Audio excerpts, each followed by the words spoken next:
Assalamualaikum warahmatullahi wabarakatuh. Alhamdulillahi rabbil alamin. Alhamdulillahilladzi anzala sakinah fi qulubil mu'minin liyajdadu imanan ma'a imanihim.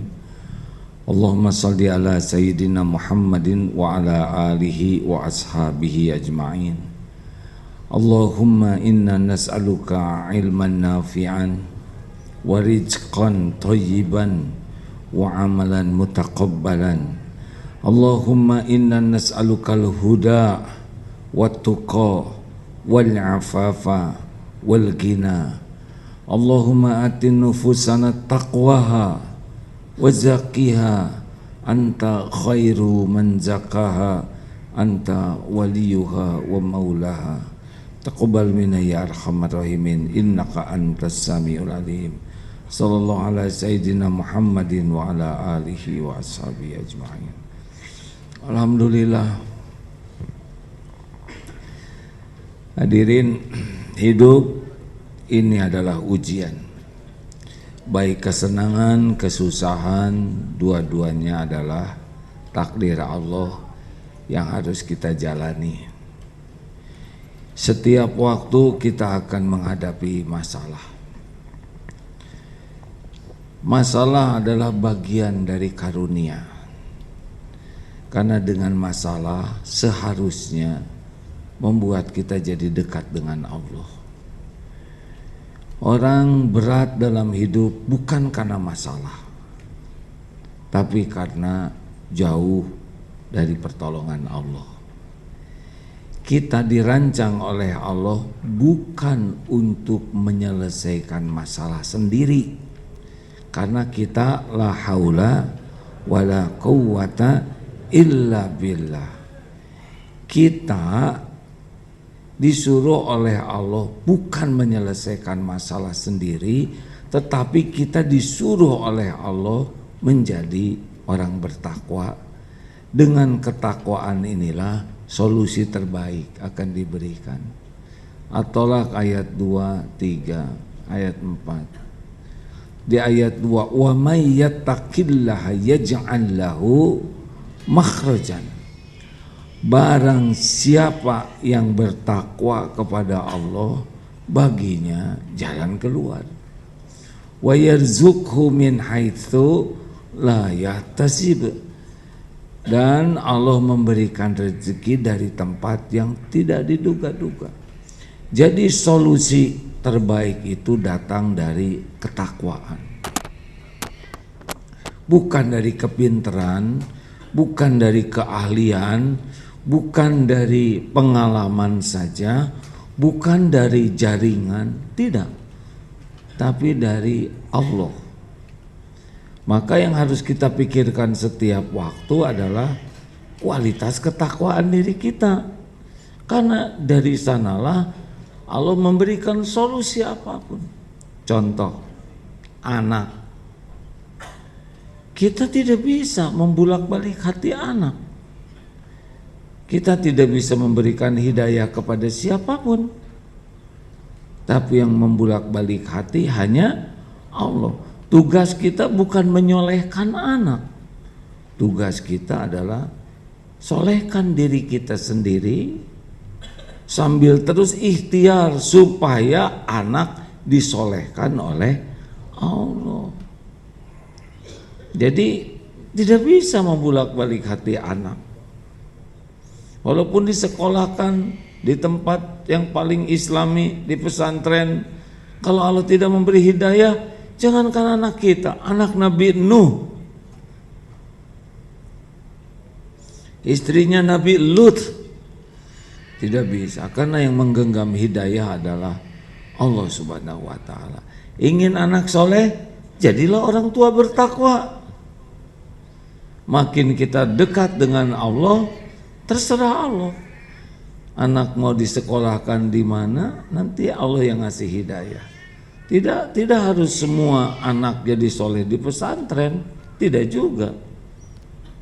Karena tidak akan cukup semua anak sekolah di sana, ya. Tapi kalau Allah mau menyolehkan anak itu, Allah kuasa mengatur semua jalan keluarnya. Mengurus jagad saja tidak ribet bagi Allah, apalagi membulak-balik setiap hati.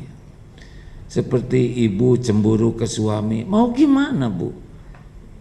Mau diapain? Bu, cemburu tidak sama suami, yang pertama harus ada tidak suaminya, ya. Karena kalau belum ada, ya cemburu ke suami orang nambah masalahnya. Gak bisa, tidak bisa. Ibu membulak-balik hati suami, bagaimana? Tahu juga tidak hatinya di mana. Sama, suami ingin menyolehkan istri, gimana? Enggak apa-apa, tenang saja, paham. Relax, pengajian ini relax. Kalau HP bunyi tinggal dimatikan, kalau tidak mau mati sedekahkan, ya. Semuanya simple. Yang bikin tidak simple itu nafsu. Kalau sudah emosi, ribet. Jadi Bapak Ibu, bahagia itu di mana? Bahagia itu pada takwa. Apa sih ciri orang takwa? Sederhananya dua saja intinya, ya. Baik kepada Allah dan baik kepada makhluk-makhluk Allah. Itu ciri orang takwa. Kan kita mau yang gampang, betul tidak? Baik kepada Allah itu apa? Baik kepada Allah itu tidak ada tandingan, andadan, dan tidak mengilahkan yang lain selain Allah. Itu kuncinya. Jadi makin di hati kita tidak ada sandaran siapapun selain Allah, kita tidak takut kecuali takut jauh dari Allah, dan tidak menggebu cinta kepada apapun siapapun kecuali menggebunya ke Allah. Itu udah memasuki wilayah takwa. Sebelum kita amal soleh, iman dulu, ya. Kan bahagia itu kuncinya iman dan amal soleh. Nah Bapak Ibu, yang bagaimana? Kepada Allah, kan ada yang tahu kepada Allah, ada yang percaya, ada yang yakin. Ini nih, di sini makin yakin makin takwa, karena keyakinan kepada Allah itulah yang mengubah segalanya. Rumah sempit jadi lega, itu perkara hati, hadirin. Kalau hati kita yakin ini rumah titipan Allah dan kita ridho dengan dititipi rumah ini dan syukur, jadi lega, itu nggak usah beli rumah tetangga. Asli, hadirin. Orang yang imannya kuat di dalam penjara saja bisa lapang, tapi punya tanah lapang bisa menggusur tanah yang lain. Jadi jangan risau harga tanah naik. Pertama, bukan tanah kita, ya. Iya kan? Yang kedua, nggak ada duitnya buat beli. Yang ketiga, bahagia itu bukan dimikirin tanah orang. Syukur tidak dengan yang ada. Ingat hadis yang lalu, qad aflaha man aslama waruziko kafafan wa qana'ahullahu bima ata. Amat sangat beruntung, bahagia orang yang Islam, yang memasrahkan dirinya ke Allah. Islam cukup rezekinya, bukan banyak, cukup loh, dan puas, qanaah dengan apa yang Allah berikan kepadanya. Itu bahagia tuh. Jadi kalau lihat mobil orang, ya udah nggak apa-apa. Kenapa kita mikirin mobil orang? Syukuri kaki yang ada, kan motor nggak ada, mobil nggak ada, tinggal naik motor orang, ya. Nah hadirin, memang kalau yakin kepada Allah bagaimana? Yang pasti kalau orang sudah yakin ke Allah adalah dia akan dekat dengan ikhlas. Udah cukup Allah melihat apa yang kita lakukan, Allah tahu, dan Allah udah janji ngebalas. Terus apa lagi yang harus kita pikirkan? Kan? Perkara orang berterima kasih atau tidak, orang menghargai atau tidak, orang balas budi atau tidak, itu kan bukan urusan kita. Ingat teorinya, fokus dengan apa yang bisa kita kendalikan, jangan fokus dengan apa yang tidak bisa kita kendalikan. Coba, pikiran orang bisa kita kendalikan tidak? Perasaan orang, kan? Orang tidak mau berterima kasih, masa kita ngotot? Orang tidak cinta ke kita, mau dipaksa, cinta loh ya, cinta kamu kepada saya. Nggak bisa, itu bukan wilayah kita. Orang mau berterima kasih atau tidak, mau menghargai atau tidak, mau balas budi atau tidak, itu bukan wilayah kita. Fokus kita satu aja, amal kita diterima Allah, selesai. Mau ngapain lagi? Kita mikirin yang di luar kemampuan kita, betul? Fokus, ini Allah ngeliatin kita.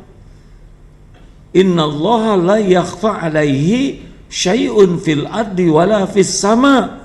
Ali Imran ayat 5. Sesungguhnya tidak ada yang tersembunyi bagi Allah di bumi maupun di langit.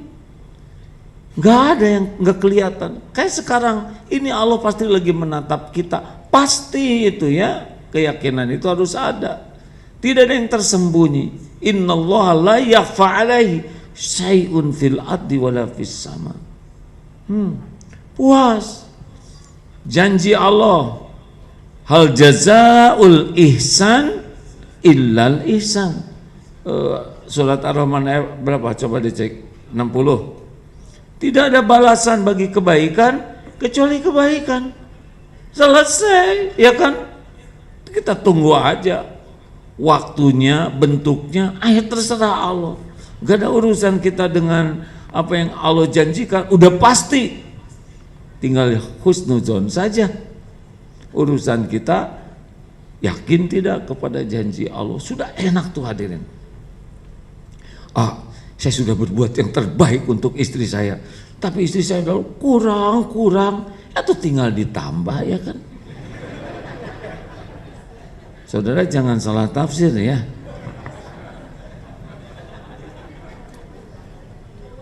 Saya nggak dihargai, nggak ada masalah, terus aja berbuat baik. Terus saja berbuat baik. Pertama kita nggak bisa, maksa istri tahu balas budi, ya kan? Ngebulak balik nggak bisa. Dan yang kedua, bukan wilayah kita. Wilayah kita adalah jadi lelaki terbaik, jadi suami terbaik, jadi ayah yang baik yang disukai Allah. Selebihnya Allah yang ngebulak balik hati. Mau digimanain? Kan? Capek nanti hati kita, nggak ikhlas. Ya, ciri-ciri kurang ikhlas capek. Kalau ikhlas udah selesai. Coba tolong dijawab, kalau kita berbuat sesuatu kebaikan Allah lihat tidak? Adakah yang tidak kelihatan oleh Allah? Apakah Allah tahu semua yang kita lakukan? Apakah setiap perbuatan ada balasannya? Ada balasannya? Mungkinkah ada yang kelupaan Allah ngebalas? Ketuker? Mungkin tidak? Meleset? Kurang? Kelebihan? Ada yang menghalang-halangi? Mungkin tidak. Wa yuridka bi khairin fala radda li fadli. Surat Yunus 107. Dan jika Allah menghendaki kebaikan bagimu, gak ada yang bisa menolak. Tenang hadirin. In ahsantum li anfusikum wa in asatum falaha. Jika kamu berbuat baik, kebaikan itu untuk dirimu sendiri. Dan jika kamu berbuat jahat, itu pun balik ke kita. Surat Al-Isra ayat 76. Mau yang mana? Satu nomor aja meleset silakan ya. Jadi sudah puas, pokoknya kalau ingin ditolong oleh Allah, ikhlas. Terus kalau ingin jadi ahli takwa, ya syukur aja. Nih kita jarang syukur. Ini datang ke majelis taklim ini selamat. Lah siapa yang nyelamatin?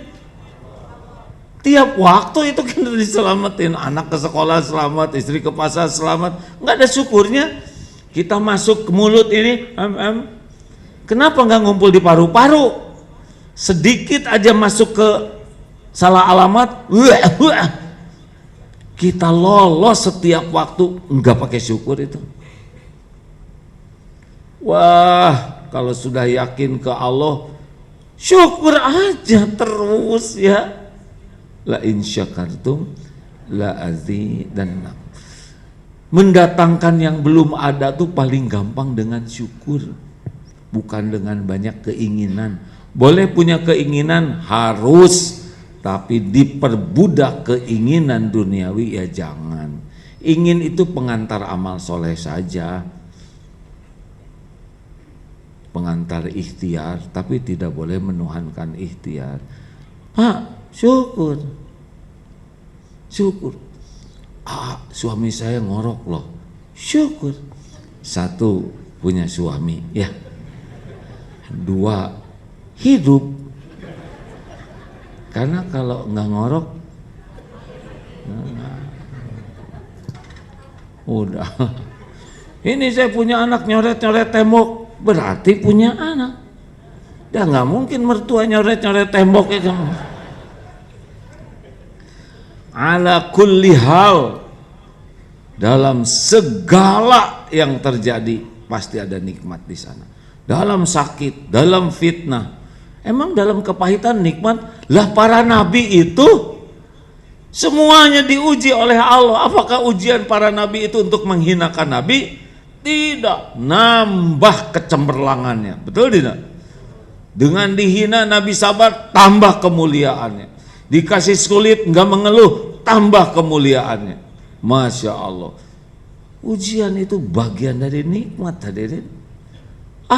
Jangankan urusan akhirat, anak aja diuji, bela-belain ngutang kita supaya anak diuji, benar? Berapa banyak yang pinjam uang supaya anaknya diuji ujian, ya kan? Dan rela. Nah, kenapa giliran suami diuji, istri diuji, kita jadi buruk sangka? Gimana sih caranya kalau kita diuji supaya kuat? Yang nguji itu yang baik atau yang buruk ke kita? Oke, pertanyaannya. Yang nguji kita itu Allah yang maha baik, pencipta kita, yang selama ini setiap saat berbuat baik ke kita. Tidak ada sekejap pun Allah berbuat buruk ke kita, walaupun kitanya buruk. Terus saja diberi nikmat, jantung didetakkan, mata dikedipkan, otak bisa mikir, telinga bisa mendengar, mata bisa melihat, mulut bisa bunyi. Ada yang ada mulutnya tapi nggak bunyi, ya. Ada yang bunyi tapi nggak ada mulutnya, ada.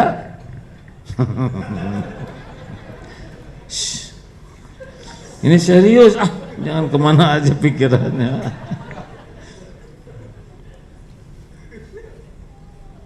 Itu juga bagian dari nikmat. Coba nggak bisa buang angin 16 kali loh sehari, walaupun nggak ngaku tuh ya. Ya karena ada memang Allah memproses sedemikian rupa. Kadang kepikir kok nggak harum aja gitu ya. Set misalkan ya anggrek, hari ini anggrek, besok melati, enggak, ini karbitnya stabil ya kan, pasti ada hikmahnya ya kan. Sebab kalau anggrek pasti ditut. Hadirin sekalian, terus serius ini lagi ngaji tauhid nih.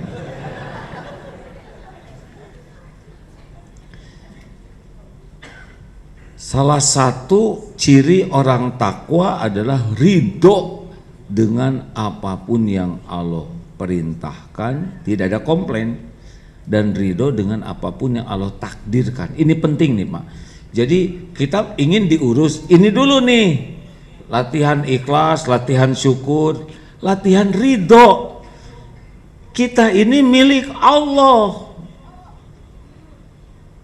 Allah yang maha baik, yang setiap saat berbuat baik kepada kita, dan yang paling menginginkan kita bahagia, kita mulia, kita selamat itu Allah, pencipta kita.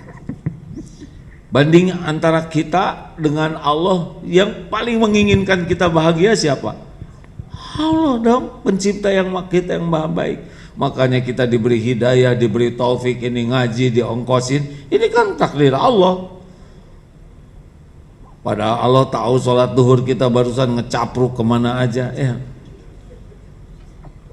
Iya kan? Orang-orang, wih keren, kamu rajin ke masjid deh. Padahal sholatnya juga ngaco, nggak ngerti lagi. Tapi Allah masih menutup-nutupi keburukan kita. Jadi kalau pas diuji itu ridho, hadirin. Mau diapain aja ridho, karena pasti ini baik. Apa aja Allah takdirkan bagi orang beriman, insya Allah itu adalah membawa kebaikan bagi kita, walaupun tidak cocok dengan keinginan kita. Sepanjang faman radiya falahu ridho, barang siapa yang ridho dengan takdir yang Allah berikan, Allah ridho. Kalau Allah ridho ke kita, kan Allah tahu hati kita, ya, ngedumel atau tidak. Ingat teori batu jatuh kena genteng, kena jidat, lagi jalan jidat ketiban genteng, bagaimana? Udah terjadi nih, benjol. Sederhana sekali. Tidak boleh kita mengatakan saya tidak terima, saya tidak terima. Enggak mungkin tidak terima, itu tanda terima udah jelas, benjut kayak gitu ya. Enggak bisa kita mengatakan tidak terima, udah diterima. Tinggal kita obatin. Kalau nasi jadi bubur, terima. Tinggal cari cakwe, ayam, kacang polong, kerupuk, kecap. Apa kata-katanya? Qadarullah wa ma syaa fa'al. Ini udah takdir Allah. Apapun ini udah takdir Allah. Ini sudah yang dikehendaki Allah. Saya terima ya Rob episode ketentuanmu saat ini kepada saya, karena pasti baik. Nah, ridho itu Allah pasti tahu ya. Maka Allah ridho ke kita, lapang hati kita, jadi lebih ringan menghadapinya. Kemudian dibimbing oleh Allah, dibuka hikmahnya. At-Takubun ayat 11. Ma asaba min musibatin illa biiznillah wa may yu'min billah, barang siapa yang yakin ke Allah, yahdi qalbah, Allah memberi petunjuk di hatinya. Jadi nanti dibuka hati kita, ngerti nih kenapa Allah takdirkan. Itu udah beda, itu udah beda hidup tuh kalau udah kayak gitu ya. Udah gitu dikasih pahala karena kita ridho. Faman rodiya falahu ridho wa man sakhita falahu sukhtu. Kalau kita marah, saya nggak terima, Allah nggak adil, kenapa saya begini? Aduh, kalau diadili asli, habis kita ini. Sambar petir bertubi-tubi jadi areng ya. Kalau kita marah, maka hati jadi sempit, berat hidup ini, nggak ada jalan keluar dan dosa. Terima, ridho, apa aja ridho. Ridho dengan takdir yang ada sambil bergerak ke takdir lainnya, sempurna. Sakit gigi, ridho. Ya Allah, innalillahi wa inna ilaihi. Saya terima ya Allah, walaupun sakit sekali. Aduh ya Allah, pasti karena dosa, astagfirullah. Sambil pergi ke dokter gigi, udah ditahan jalan macet, saya terima jalan ini macet. Ya Allah, ini penggugur dosa, astagfirullah. Pas udah sampai ke sana ada tulisan, maaf dokter tidak praktek karena sedang sakit gigi seperti saudara. Oh, Gimana? Terima lagi. Alhamdulillah ya Allah. Nggak boleh. Coba lo ngasih tahu dari tadi, saya nggak pergi. Tadinya udah nggak ada.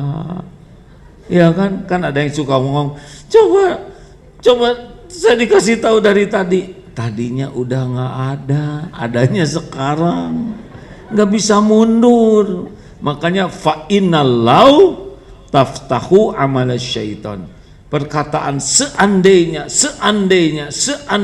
itu bisa ngebuka tipu daya setan itu.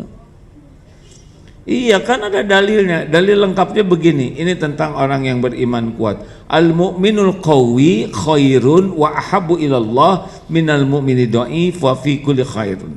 Mukmin yang kuat lebih baik dan lebih dicintai Allah. Oh, kan begitu. Makin kuat iman, makin baik dalam segala hal dan makin dicintai Allah daripada yang imannya lemah. Dalam keduanya sudah ada kebaikan karena ada iman. Ihris ala ma yanfa'u. Ini ciri orang kuat iman. All out lah, bersemangatlah. Ini ciri orang yang imannya kuat ya. Bersemangatlah dengan apa-apa yang manfaat bagimu. Berobat manfaat, semangat walaupun tidak wajib ya, tapi semangat untuk yang manfaat. Karena ada yang memang sudah tidak memungkinkan berobat, dia tidak jadi dosa, tapi semangat untuk sehat harus selalu ada. Apapun yang manfaat bagi dunia, manfaat bagi akhirat, harus semangat. Wasta'in billah, dan bersamaan dengan itu minta tolong ke Allah, karena hanya Allah yang bisa ngasihnya manfaat itu. Kita ikhtiar, itu amal soleh. Dan janganlah wala ta'jaz, jangan malas. Wa in asobaka syai'un, dan jika menimpa kepadamu sesuatu, fala takul lau anni fa'altu kana kada wa kada, janganlah kamu mengatakan, duh seandainya saya enggak pergi, pasti enggak bisa, udah pasti kejadian itu, kita akan pergi juga. Coba kalau dia nggak pergi, nggak celaka, nggak mungkin, pasti pergi, pasti datang ke tempat dia celaka. Coba kalau dia nggak pulang ke Bogor lewat tol, mungkin dia masih bersama kita, nggak mungkin, karena bekal meninggal di kilometer sekian, ditunggu oleh malaikat pencabut nyawa di sana, maka nanti ke sana bekal ketemu dengan yang bagian tabrakan, sama juga ada takdirnya ya. Cuman yang ini bagian mati, yang itu bagian tangannya diambil karena udah waktunya pulang, tangannya duluan ya, dan gigi sebagian, kan ada waktunya pulang duluan sebagian. Saya lihat sebagian udah pada pulang duluan nih gigi ya.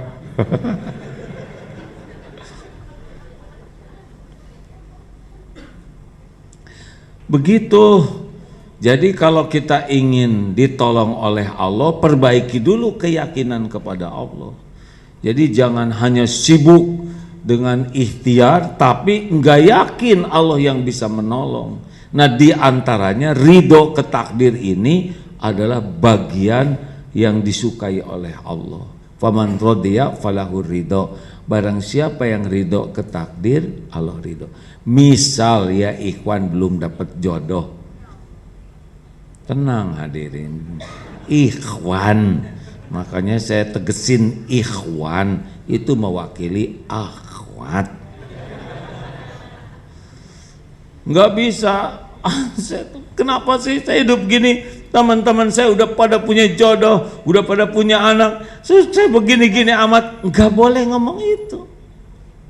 Ya Allah, saya terima episode ini. Engkau belum menitipkan pendamping hidup yang mau banyak, tapi mau menjauh dari saya, mau muntah, yang gak usah ngomong gitu kepada Allah. Ya Allah, maunya sama teman saya. Ya Rob, saya terima, Engkau pasti tahu yang terbaik. Ridho, kata ibu, ayo dong nak, nikah nak, nikah nak, ibu ingin kamu nikah. Bu, ibu ingin saya nikah, padahal ibu sudah nikah. Nah, saya belum sama sekali. Saya lebih ingin dari ibu. Nggak usah kayak gitu ngomongnya. Insya Allah. Doakan saja. Bukan tidak ingin, tapi Allah belum memberikan yang terbaik. Doa saja, Bu. Nggak usah minder, nggak usah sakit hati ditanya, gimana anaknya berapa? Alhamdulillah saya belum dititipi suami, belum dititipi istri, belum dititipi anak. Dan tidak ada minder, tidak ada berat. Karena tahu ini takdir dari Allah. Nggak ada tertekan. Itu yang mendatangkan pertolongan. Karena sudah menempatkan keridoan hati terhadap episode yang Allah tetapkan. Ini episode bergerak terus nih hadirin. Tiap hari itu punya coupling takdir masing-masing. Kita aja tidak tahu nih, turun dari sini apa episodenya, ya kan? Di jalan sana apa episodenya, enggak tahu sama sekali. Tapi kalau sudah terjadi, ridho, terima, rasakan beda hidup ini. Faman radiya falahur ridho. Barang siapa yang ridho dengan ketentuan Allah, Allah ridho. Ridho ini bukan posisi akhir. Ridho ini posisi awal untuk move on. Ingat, nasi jadi bubur, terima, dan nggak diterima juga ada jadi bubur. Sambil cari cakwe, ayam, kacang polong, kucuk, kerupuk, kecap, gepuk, dan macam-macam lah, supaya jadi bubur ayam spesial. Nah, kajian kali ini ingin sekali memposisikan hati ridho dulu ke takdir Allah. Ya, karena kalau enggak ridho macet kesananya. Penderitaan itu kalau tidak ridho. Kalau udah ridho, lega aja dan nanti kelihatan jalan-jalan lainnya. Kenapa? Karena barang siapa yang ridho, Allah ridho. Barang siapa yang marah ke takdir, Allah juga murka. Nauzubillah. Tahu dirilah kita ini siapa? Kita ini hamba Allah, betul tidak? Suka-suka Allah, dan Allah Subhanahu wa taala Maha baik, Maha pengasih, Maha penyayang, Maha adil, tidak pernah berbuat zolim sama sekali. Selama ini aja kita dibaikin oleh Allah luar biasa. Nah, giliran Allah menimpakan, wa asa antakrahu syai'a wa huwa khairul lakum. Boleh jadi engkau tidak suka padahal baik menurut Allah bagimu. Boleh jadi engkau suka padahal buruk menurut Allah. Wallahu ya'lamu wa antum la ta'lamun. Allah Maha tahu, kalian tidak tahu. Makanya jangan sotoy, ya. Nah, ini bagian dari ketakwaan. Jadi takwa tidak cukup hanya sholat, saum, sedekah, tapi ini fondasinya nih, berbaik sangka tidak kepada Allah. Ana inda dzanni abdi bi, aku sesuai dengan prasangka hambaku. Ibu kapan berangkat umroh? Baru-baru umroh dicatat itu omongan itu ya, bembeh kayak gitu kok jadi kayak kambing, tidak boleh mengembik begitu. Ibu kapan umroh? Insya Allah secepatnya. Kalau emang uangnya sudah ada, Allah pemilik rezeki. Umroh tidak harus selalu pakai uang, pakai pesawat ya. Kalau Allah mengundang, berangkat itu Pak. Apa Bapak pikir yang haji umroh itu syariatnya ngongkos sendiri? Tidak. Sebagian besar itu nggak pakai ongkos sendiri. Ini saya berani bicara begini karena suka survei. Yang secara syariat pakai uang membayar buat dirinya dikit. Dari satu bis itu paling nggak bisa dihitung banyak. Selebihnya diongkosi suaminya, ya. Nah, kan begitu ya, diongkosi orang tua, diongkosi mertua, diongkosi anak, diongkosi menantu, diongkosi kantor. Yang punya kantor nggak umroh, karyawannya umroh, diongkosi hadiah. Ada yang mengganti, ini mau berangkat sakitnya diganti kamu, begitu. Kalau Allah mengundang, Allah bikin jalannya sendiri. Makanya tidak boleh suudzon. Karena kita bersandar kepada yang menguasai segala-galanya, memiliki segala-galanya, dan maha baik. Begitu.